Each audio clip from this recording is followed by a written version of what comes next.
जय माँ मरी आप सभी को। मरी माँ सदा सहाय।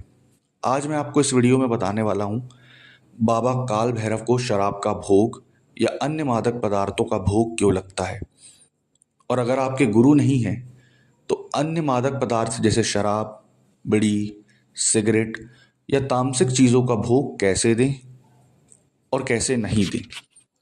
पहले इस बात को जानिए कि बाबा काल भैरव जो शराब पीते हैं या मादक पदार्थ लेते हैं, पहला उसका कारण यह है कि वो आपके अंदर की जितनी भी नेगेटिविटी है, तामसिक प्रवृत्तियां हैं, उसको ग्रहण कर लेते हैं। आपके अंदर जितनी नकारात्मक ऊर्जाएं हैं, बुराई हैं, जितनी भी भूत प्रेत जिन खबीस मसान आपकी जितनी परेशानियां हैं, उसको आप जब शराब लगाते हैं बाबा काल भैरव को, तो वो सब चीज़ हर लेते हैं, चाहे वो ग्रह कलेश हो, चाहे प्रेत बाधा हो, चाहे कोई बाधा हो।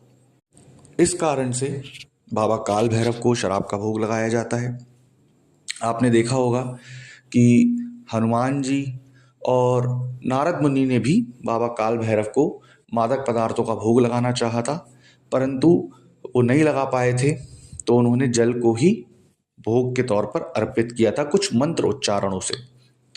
अब आते हैं कि किसको काल भैरव बाबा को भोग लगाना चाहिए। अगर उसके गुरु नहीं हैं तो कैसे, और गुरु हैं तो कैसे।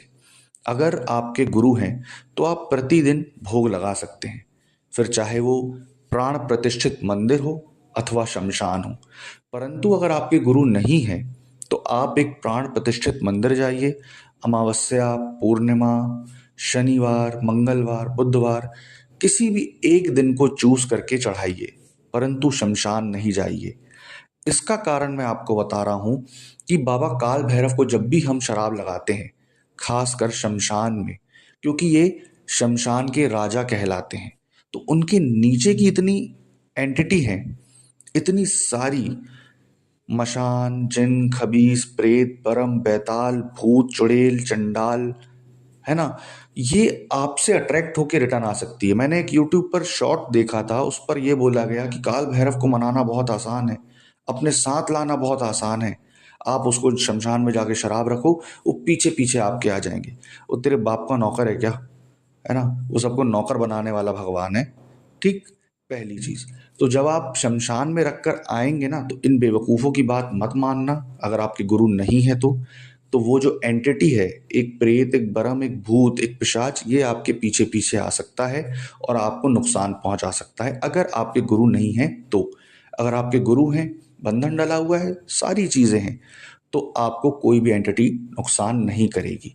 क्योंकि सिंपल सी बात है, अगर जैसे हमें प्रिंसिपल के पास पहुंचना है तो पहले चपरासी को घूस देनी पड़ेगी। तो क्या बाबा काल भैरव डायरेक्टली पूरी शराब पी जाते हैं या डायरेक्टली शराब पी करके आपका काम कर देते हैं? ऐसा नहीं है।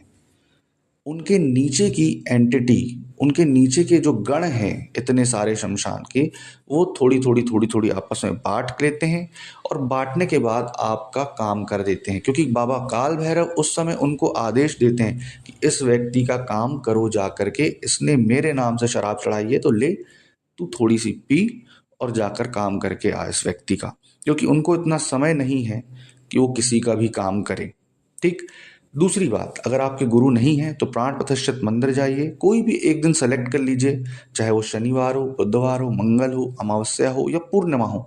आप जा करके बीड़ी जलाइए, दो, सिगरेट जला रहे हैं तो दो, बीड़ी जला रहे हैं तो दो, और आप शराब जो गंध वाली हो, है ना, अब जिसमें हिंदी हो, देसी हो, ठर्रा हो, इंग्लिश हो, कोई मैटर नहीं करता, गंध तीव्र होनी चाहिए, वो गंध की शराब आप उनको अर्पित करें, आपका कल्याण निश्चित ही होगा।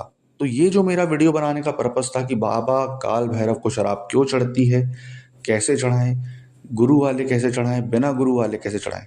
गुरु वालों के तो बहुत नियम है चढ़ाने के, कि पहले बाबा काल भैरव को, माता महाकाली को शराब चढ़ाना, फिर माता महाकाली को प्रणाम करना, बाबा काल भैरव को शराब चढ़ाने के बाद किस तरीके से भोग डालना है, किस तरीके से द्वार पे भोग डालना है, किस तरीके से इजाज़त लेनी है, नियम धर्म बहुत हैं।